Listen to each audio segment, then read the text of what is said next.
Views welcome to our channel. నేను నరేష్.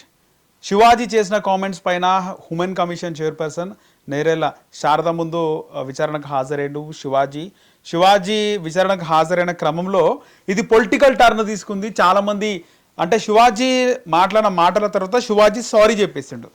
నేను ఏవైతే 2 వర్డ్స్ యూజ్ చేస్తున్నో ఆ వర్డ్స్ యూజ్ చేసేది లేకుండే నిజంగా ఆయన కన్వే చేయాలనుకున్నది మీరు సగం సగం బట్టలు వేసుకోకండి, సగం సగం బట్టలు వేసుకుంటే ఏదైతే నిధి అగర్వాల్ సమంత ఫేస్ చేసినారో పబ్లిక్లో అలాంటి ఫేస్ చేస్తారమ్మా. పబ్లిక్ ఈవెంట్లలో నిండా ఎవరైనా ఇంట్లో వాళ్ళు కూడా అదే చెప్తారు, నిండుగా వేసుకో, నిండుగా కప్పుకొని వెళ్ళండి అంటారు. నార్మల్గా ఆడవాళ్ళు బయట టైంలో నైట్ టైంలో తిరుగుతుంటే పెళ్ళైన ఆడవాళ్ళు కూడా వాళ్ళకి పెద్దవాళ్ళు ఏం చెప్తారంటే ఏదైతే శారీ ఉందో శారీని చుట్టుకొని నిండుగా చుట్టుకొని వెళ్ళమ్మా అంటారు. ఎందుకంటే ఒకటి బంగారం దొంగతనం చేసే దొంగలు ఉంటారు, పైగా నైట్ టైంలో చాలామంది తాగేసి ఉంటారు, రోడ్డు పైన ఆకతాయిలు ఉంటారు, నిండుగా కప్పుకొని వెళ్ళండి అమ్మా అని జాగ్రత్తలు చెప్తారు. సో ఇక్కడ శివాజీ కూడా ఆయన బట్టలు ఫుల్గా వేసుకోండి అని చెప్పినాడు. కానీ అక్కడ సామాన్లు అనేవాడు కానీ ఆ బూత్ పదం యూజ్ చేసేది లేకుండే అక్కడ అందరికీ అక్కడే కోపం వచ్చింది. నిజంగా చెప్పాలంటే చాలామంది అక్కడ గాలింది.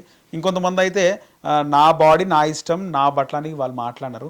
శివాజీ ఎప్పుడైతే విచారణకు హాజరవుతుండు అని తెలిసిందో ఇక ఇది పొలిటికల్ టర్న్ తీసుకుంది. శివాజీ తెలంగాణ మహిళా కమిషన్ సీరియస్ అయింది శివాజీ పైన అని ఇక రంగంలోకి నాగబాబు, ప్రకాష్ రాజు ఇలా సోకాల్డ్ వాళ్ళందరూ కూడా దిగి ఆల్రెడీ ఇండస్ట్రీకి చెందిన వ్యక్తి ఇండస్ట్రీలో అంటే ఇక్కడ చాలామంది మాట్లాడుతున్నారు ఏంటంటే మీరు ఆడవాళ్ళని కప్పుకోమని అంటున్నారు కానీ మీ డైరెక్టర్లు ప్రొడ్యూసర్లు మీ హీరోలే కదా పొట్టి బట్టలు వేసుకొని సగం సగం బట్టలు వేసుకొని చూపించాలి, అప్పుడే మీకు అవకాశాలు ఉంటాయని మీరే కావాలని పాటల్లో సినిమాలో పాటల్లో ఇలాంటి డ్రెస్సులు వేయిస్తారు మీరు కావాలనే కదా అని చెప్పేసి వాళ్ళు మాట్లాడుతున్నారు. ఇప్పుడు శివాజీ పైన నాగబాబు, ప్రకాష్ రాజ్ వీళ్ళందరూ ఫైర్ అవుతున్నారు. శివాజీ మాట్లాడిన మాటల్లో 2 మాటలు మాత్రం ఆ బూతు పదాలు తప్పితే నిజంగా మంచిగా చెప్పేది ఉండే, ఆయన రెస్పెక్ట్ఫుల్గా చెప్పేది అని ఎవరు కూడా మాట్లాడతలేరు.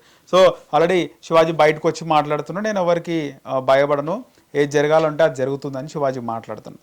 సో ఇక్కడ పొలిటికల్ టర్న్ తీసుకుంది. ఇప్పుడు నాగబాబు అండ్ ప్రకాష్ రాజ్ రియాక్ట్ అయినారు కాబట్టి రేపు ఎల్లుండి ఇంకా సినిమా ఇండస్ట్రీ నుంచి చాలా పెద్దవాళ్ళు రియాక్ట్ అయ్యే అవకాశం కూడా ఉంది.